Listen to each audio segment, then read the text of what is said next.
Acuff, and a tough night in Allen Arena. Lipscomb loses in overtime to Jacksonville, 89-85. Welcome courtside here in Allen Arena. Jonathan and Justin Seaman, joined by head coach Lennie Acuff. Coach, you had to battle through some droughts and a lot of things, but you get a big three to send it into overtime.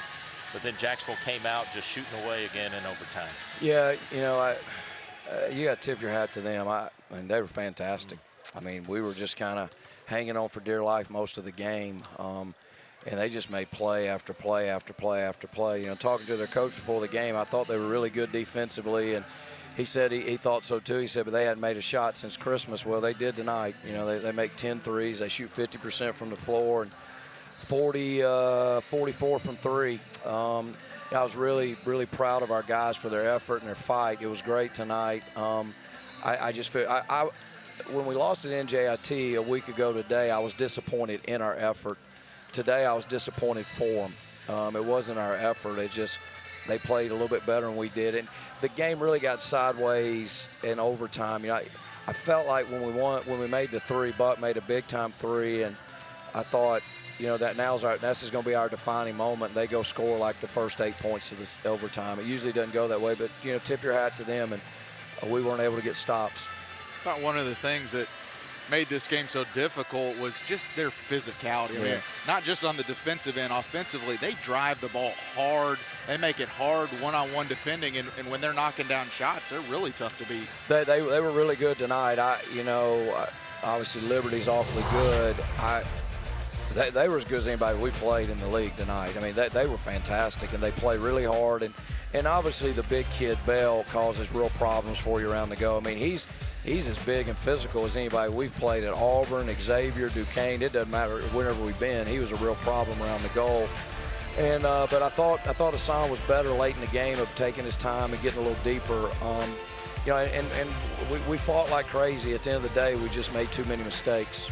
I thought early on they had maybe a little more urgency, a little more energy, and so when you get behind a little bit, you got to fight. Yeah. And you did that in the second half to come back with a big run to get back in it.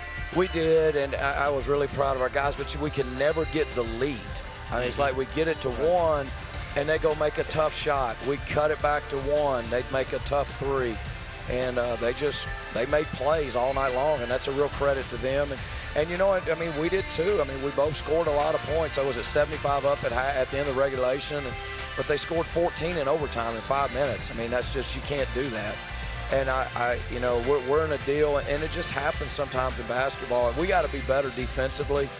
But teams are making shots on us. I mean, that's like the 4th straight team that shot 50% and made, you know, a substantial number of threes. So. You know, all I know to do is keep working, and we'll come back and fight on Saturday. I guess they beat Liberty.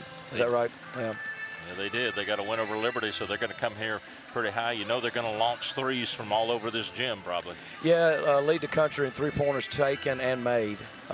They're really good. Matt Driscoll does a great job, and start 4 seniors and just a really experienced team. I knew that'd be a close game tonight. Those are 2 really good teams, but the team we played tonight could go play with anybody if they play like that. Well, I'll tell you one thing, Arnold can drive the ball and did a lot, but Buckland came up 22 of his points. What, 22 in the second half in overtime? Yeah, Buck's a great kid, and he's a warrior. You know, he's a warrior.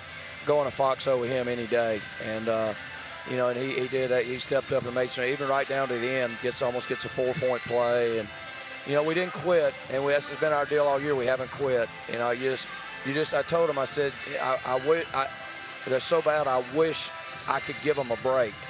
You know, that we just need a little luck. We need something to go our way, but what you have to do is you have to go make your luck, and we just got to get better. We just do. It's a tough stretch, and that's life. Well, maybe they can get that break on Saturday. We hope so. I appreciate everybody that come out tonight.